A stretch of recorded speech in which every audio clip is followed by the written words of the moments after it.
बिस्मिल्लाहिर्रहमानिर्रहीम। अस्सलाम वालेकुम। ये मेरे पास आज एक HP का लैपटॉप है और इसमें जो प्रॉब्लम है वो ये है कि ये नो पावर में मदरबोर्ड है। एक्चुअल में क्या हुआ है कि ये एक दुकानदार ने हमें दिया है लैपटॉप, पहले दिया था कि इसे डीअसेंबल कर दें। उन्होंने हार्ड ड्राइव चेंज करनी थी, मैंने इसे डीअसेंबल करके उन्हें दे दिया। हार्ड ड्राइव चेंज की, उन्होंने खुद से असेंबल किया और उसके बाद इसे ऑन किया, लेकिन ये ऑन नहीं हुआ।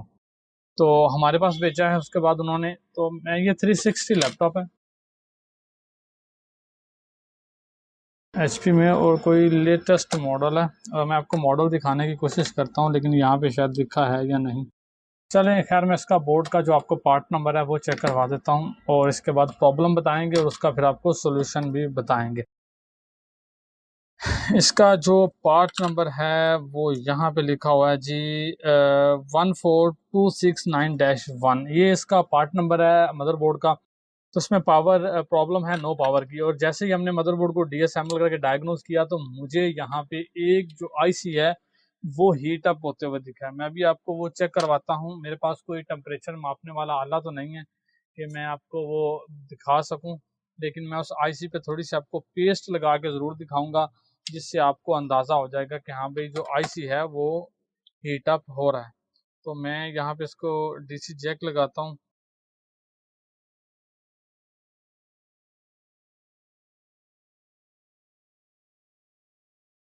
DC जैक लगाने के बाद यहाँ पे एक IC पे मैं थोड़ी सी पेस्ट लगा देता हूँ। मेरे ख्याल से यही IC है इसका जो हीट अप होता है।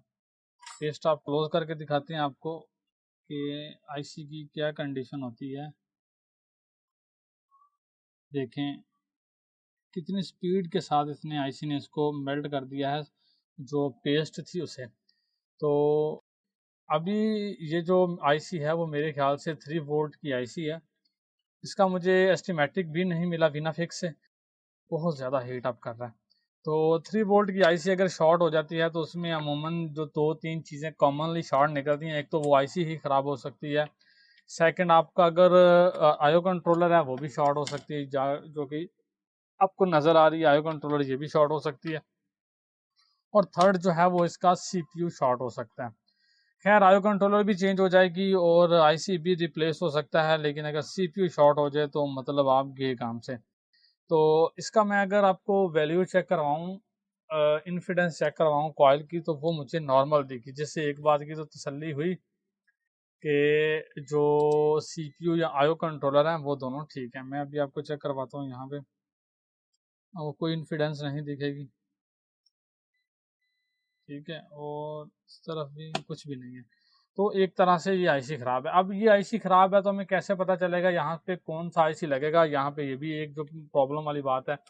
तो इसके लिए मैंने IC का जो नंबर है वो इसके ऊपर लिखा हुआ था। मैं आपको दोबारा से रीड करके सुना देता हूँ, शायद मुझे अब ठीक से दिखे नहीं। इसके ऊपर जो लिखा हुआ था, मुझे एक सेकंड ज़रा मैं देख लूँ इसे, अगर मुझे नज़र आ जाए तो। हाँ, MS5 और इस तरह हाँ आगे कुछ लिखा हुआ था, MS5F, यहाँ इस तरह का कोई नंबर था। तो जो MS5 है तो इसका मतलब ये है कि ये BQSY8208BQNC है। मैं आपको ऊपर दिखा देता हूँ यहाँ पे, क्योंकि MS की कोडिंग में जितने भी, ये भी MS5 की कोडिंग में SY8208BQNC, और यहाँ भी अगर MS5 है इसके ऊपर भी लिखा हुआ है तो ये भी SY8202BQNC है। मेरे पास इसमें मुख्तलिफ किस्म के नंबर जो हैं वो पड़े हुए हैं, और मेरे पास ये जो IC है ये अवेलेबल है जिसके ऊपर मार्क नंबर लिखा हुआ है MS30B। ये मेरे पास अवेलेबल है, और ये भी अगर इसकी आप नीचे देखें तो SY8208BQNC, मतलब दोनों IC सेम है, हम इन्हें आपस में रिप्लेस कर सकते हैं। तो मेरे पास ये देखें, ये दोनों IC जो है वो रिप्लेस हो सकते हैं। इसकी जो मतलब पार्ट नंबर है वो दोनों मिलते हैं, ये दोनों एक ही IC हैं। इसके अलावा इस सीरीज में और भी काफ़ी सारे पार्ट नंबर हैं, लेकिन IC एक ही होता है। तो मुझे फर्स्ट ऑफ ऑल इस IC को रिप्लेस करना पड़ेगा। रिप्लेस करके इसे चेक करेंगे कि ये प्रॉब्लम जो है वो हमारी रिजॉल्व होती है या नहीं। तो मैं एक IC यहाँ से ले लेता हूँ और मैं आपको एक बात बता दूं कि हम ये जो आईसी हैं वो सेल भी करते हैं। अगर आपको इन आईसीज की ज़रूरत है, आप हमसे रब्ता कर सकते हैं। हम कोशिश करेंगे आपको बेस्ट प्राइस दें और बेस्ट सर्विसेज और ओके कंडीशन के जो आईसी हैं वो दें। क्योंकि क्या होता है कि अब जो आईसी हैं वो पॉलिश भी आते हैं मार्केट में, वो पॉलिश हुए होते हैं, जो बायर है उन्हें पता नहीं होता, तो वो सस्ते करके तो ख़रीद तो लेते हैं, लेकिन बाद में उनके वो आईसी किसी काम के नहीं रहते। तो मैं इनमें से कोई एक निकाल लेता हूँ। पहले मैंने कहा नंबर एक मतलब फिर से कंफर्म करता हूँ।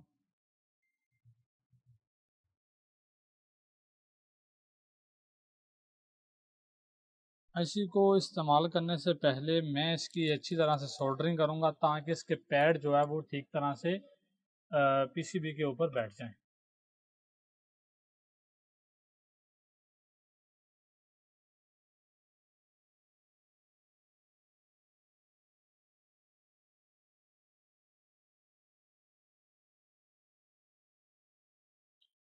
जितने पॉइंट हैं इनको अच्छी तरह सोल्ड करें ताकि आईसी को लगाते वक्त फिर आपको किसी किस्म की भी प्रॉब्लम नहीं आएगी।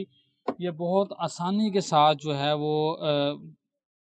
मदरबोर्ड के ऊपर बैठ जाएगा, लेकिन सोल्डर जो है वो अजाफी भी नहीं होना चाहिए। कहीं ऐसा ना हो कि जैसे आप इसे बिठाएं ऊपर तो ये आईसी जो है वो आपस में नीचे से पैड जो हैं वो आपस में जुड़ जाएं, इसलिए ज़्यादा सोल्डर भी नहीं लगाना आपने। जो अजाफी सोल्डर है वो मैं इससे उठा लेता हूँ।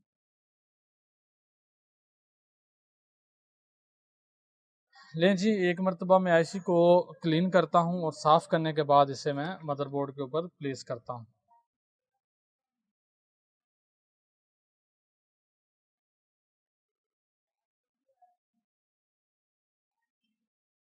यहाँ से मैं इस आईसी को निकालने के लिए पहले थोड़ी सी फ्लक्स लगाता हूँ। आईसी को निकालते हैं, फिर ऊपर नया आईसी आईसी आईसी लगाने और उतारने के लिए जो फ्लक्स है वो अच्छी इस्तेमाल करें, क्योंकि इससे बोर्ड जो है वो कम टेम्परेचर में जो कंपोनेंट है वो जल्दी मेल्ट कर देता है और जलने का ख़तरा जो है वो बहुत कम होता है मदरबोर्ड के।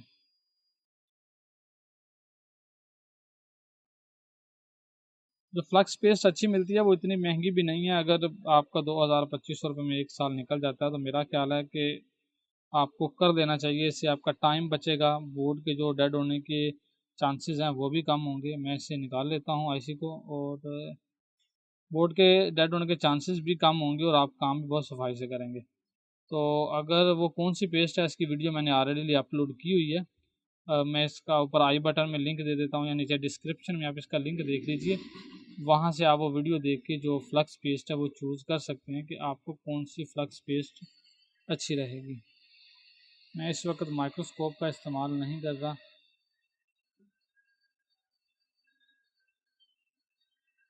आई होप कि आईसी जो है वो बहुत अच्छी तरह से बैठ गया होगा। तो एक मरतबा मैं इसे देख लेता हूँ, चेक कर लेता हूँ कि आईसी में कोई प्रॉब्लम तो नहीं लगने में।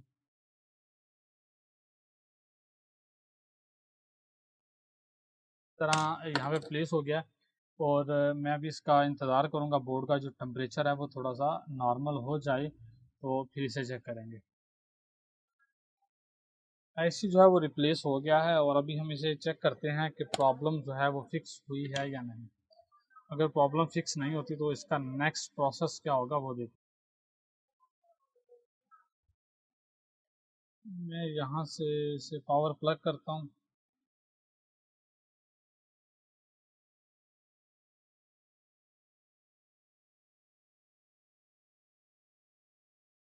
सेम कंडीशन है और आईसी फिर से हीट अप हो रहा है। अब आईसी हीट अप हो रहा है तो इसका मतलब फिर ये हुआ कि जो पहले आईसी था वो भी इसका शॉर्ट नहीं था। तो मैं इसकी डाटा शीट देख लेता हूँ इंटरनेट से और इसकी वी रेज की पिन ढूंढता हूँ कहीं वी रेज की पिन शॉर्ट तो नहीं है, क्योंकि मेरे पास इसकी डाटा शीट नहीं थी और एस्टोमेटिक नहीं था तो मैंने डाटा शीट पर भी नहीं देखा। तो यहाँ पे ये मेरे पास एक छोटा सा यहाँ पे इसकी पिन नंबर 5 जो है वो एलडीओ किया, तो मैं भी पिन नंबर 5 देखता हूँ कि वो कौन सी इसकी यहाँ पे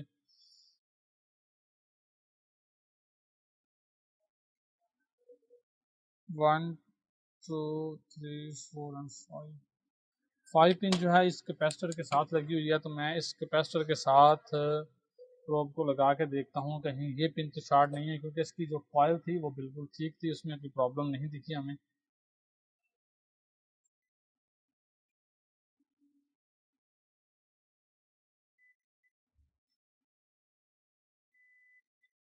एक पिन तो ग्राउंड है, वो तो ठीक है, लेकिन यहाँ पे शॉर्ट नहीं दिखा रहा हमें जी। एक मरतबा दोबारा से चेक करना पड़ेगा। ये भी शॉर्ट नहीं है, ये भी नहीं है, तो मैं अभी इसकी जो कॉइल है वो रिमूव करके देखता हूँ मदरबोर्ड से एक मरतबा, कहीं तो कुछ शॉर्टेज है ना। मैं एक मरतबा इस पे 3 वोल्ट इंजेक्ट करके देखता हूँ इसकी वीरेज 3 वाली पिन पे कि क्या होता है।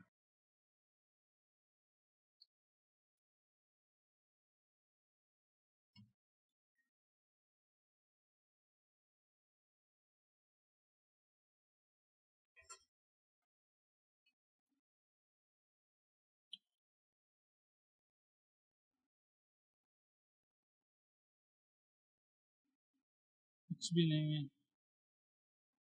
चले मैं एक मरतबा इसकी कॉइल उतार के देखता हूँ।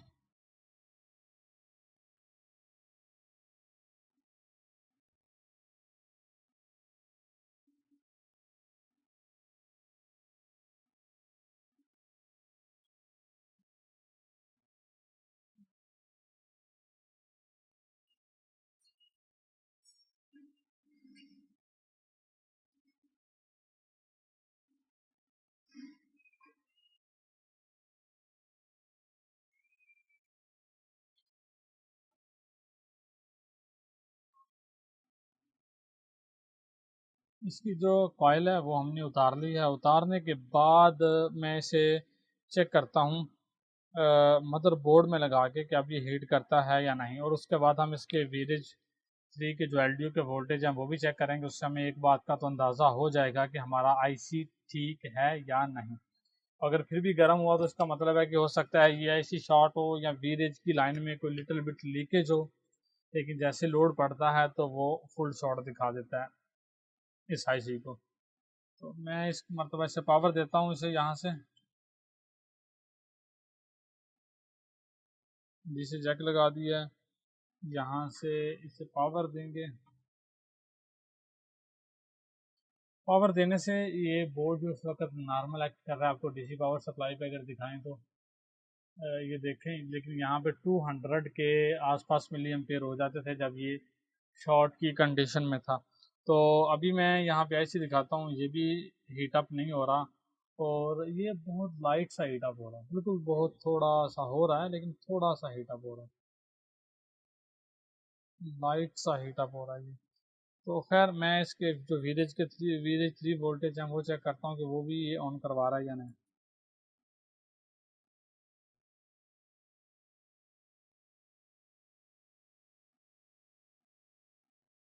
3 वोल्ट वीरेज जो है वो ये दे रहा है, और ये हीट अप कर रहा है अभी, लेकिन अम्पेयर बहुत ही कम ले रहा है। तो मैं एक मरतबा इस आईसी को उतारूंगा, और इसे उतारने के बाद इसकी जो इनपुट्स की पिन्ने हैं, जो आउटपुट्स की पिन्ने हैं, उनकी शॉर्टेज चेक करूंगा, और उसके बाद देख चलें जी। हमने जो इसका एक नया आईसी लगाया था, वो आईसी उस पर मुझे बड़ा सख्त सा डाउट हो रहा था कि शायद वो ख़राब है, तो मैंने एहतियातन उसे भी निकाल दिया है, और ये मेरे पास वो पड़ा हुआ है। और उसके बाद मैंने एक और आईसी लगाया है। तो आईसी लगाने के बाद जब इसकी मैंने पावर चेक की तो ये 0.001 ले रहा था। तो उसके मैंने VH3 के वोल्टेज यहाँ से चेक किए, ये भी जनरेट नहीं हो रहे थे। फिर मुझे मेरा एक मरतबा डाउट गया कि शायद ये ख़राब है, वो पहले वाला जो मैंने लगाया था वो ठीक है। ये बहुत कॉम्प्लिकेशंस होती हैं, अगर आपके पास एक आईसी जो है वो ख़राब निकल आता है तो उसके बाद आपको ये मेजर करना बहुत मुश्किल हो जाता है कि भाई इनमें से कौन सा ठीक है, क्योंकि 2 आईसी सेम प्रॉब्लम दे रहे थे। अब ये जो तीसरा आईसी था इसमें जो प्रॉब्लम थी वो सेम नहीं थी, कोई नई प्रॉब्लम आ गई थी, तो इसलिए मुझे डाउट हुआ कि ये ख़राब है। लेकिन जब मैं उतार के एक और आईसी लगाने लगा तो मुझे ऐसे लगा कि नीचे से एक पैड इसके साथ टच नहीं किया, और मैंने वो चेक तो नहीं किया वो कौन सा पैड है, और मुझे ऐसे लगा कि शायद इसकी मेन सप्लाई थी जो 19 वोल्ट से आ रहे थे वो टच नहीं था। आईसी को उतारा, दोबारा से इसे बिठाया, और ऊपर से मैंने ट्वीज़र से प्रेस करके रखा, पैड अच्छी तरह से बैठ के। उसके बाद मैंने इसे चेक किया तो मुझे लगा कि ये बोर्ड जो है वो ओके हो गया है, और अभी मैं आपको भी चेक करवाता हूँ ये।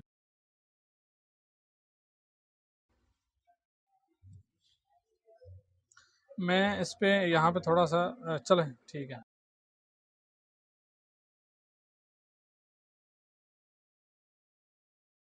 और इसमें मैंने चेक किया है, इसके अलावा भी कुछ प्रॉब्लम्स यहाँ पे निकली हैं, वो मैं आपको दिखा दूँ। अभी मैंने वीडियो को कंप्लीट करना था और आपको इसका सोल्यूशन बताना था। भाई सोल्यूशन तो इसका यही था कि जो आईसी मैंने लगाया था फर्स्ट टाइम वो ख़राब था, अब जो सेकंड टाइम आईसी लगाया है वो ठीक है। तो इसलिए आईसी जो नए हैं वो भी ख़राब हो सकते हैं, तो इस चीज़ का भी आपने केयर करनी है। और ये तभी आप कर सकते हैं जब आप इसमें कुछ डीपली स्टडी करेंगे। तो अगर आप लैपटॉप रिपेयरिंग का कोर्स करना चाहते हैं तो उसके लिए भी हम वो भी करवा रहे हैं, ऑनलाइन और ऑफलाइन दोनों अवेलेबल हैं। तो यहाँ से इसका मैं डीसी जैक लगा दिया है, ये मैं पावर का बटन लगाता हूँ और इसके बाद यहाँ पे मैं एलवीडीएस केबल लगा देता हूँ और एक ये यूएसबी का जैक लगा देता हूँ, क्योंकि ये 2.0 की यूएसबी है। तो अभी मैं इसमें पावर लगाता हूँ और आपको दिखाते हैं कुछ। पावर लगी है और जैसे ही मैंने पावर लगाई है यहाँ पे एक लाइट जो है वो भी ग्लो करने लगी, आपको नज़र आ रही होगी। ये ऑरेंज कलर की, मैं निकाल दूँ तो ये भी ऑफ हो जाती है। दोबारा से लगाता हूँ इसे और अभी वाइट है, ऑरेंज हो गई है। चलें, तो इसका जो पावर बटन है वो मैं प्रेस करता हूँ और जैसे ही मैंने पावर बटन प्रेस किया आप देखेंगे कि शायद यहाँ पे भी कुछ छोटा सा लाइट का इंडिकेटर हो, वो देख, ठीक है। और उसके बाद डीसी पावर सप्लाई पे, तो यहाँ पे कीबोर्ड पे देखिए कि कीबोर्ड पे जो डिस्प्ले है वो आ चुकी, ठीक है। ये इसकी वायर है, ये यूएसबी है।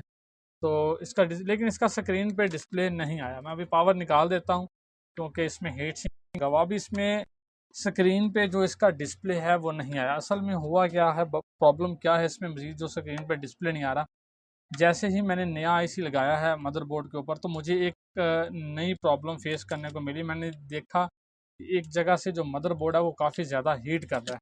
अब वो कौन सी प्लेस थी वो भी मैं आपको दिखाता हूँ यहाँ पे। वो थी यूएसबी के पास, यहाँ पे एक 5 लैग का कंपोनेंट लगा हुआ था जो कि काफ़ी हीट हो रहा था, ये देख, ठीक है। तो ये मैंने निकाल दिया, उसके बाद दोबारा चेक किया तो एक इस तरफ 5 लैग का कंपोनेंट था वो काफ़ी हीट कर रहा था। सॉरी, ये पहले ही आ गया है, वो भी काफ़ी ज़्यादा हीट कर रहा था। अब मैंने इसे निकाला, निकालने के बाद चेक किया तो मदरबोर्ड का कीबोर्ड पे तो डिस्प्ले आ गया है लेकिन इसकी अपनी स्क्रीन पे डिस्प्ले नहीं आया। अब अपनी स्क्रीन पे डिस्प्ले क्यों नहीं आया, ये कंपोनेंट कौन से थे जो मैंने दो उतारे, इनका क्या काम है, ये तो खैर मैं बाद में पता करूंगा क्योंकि इसका फ़िलहाल एस्टीमेटिक भी अवेलेबल नहीं है और इसे डायग्नोज करना भी थोड़ा सा लिटल बिट मेरे लिए मुश्किल हो गया है।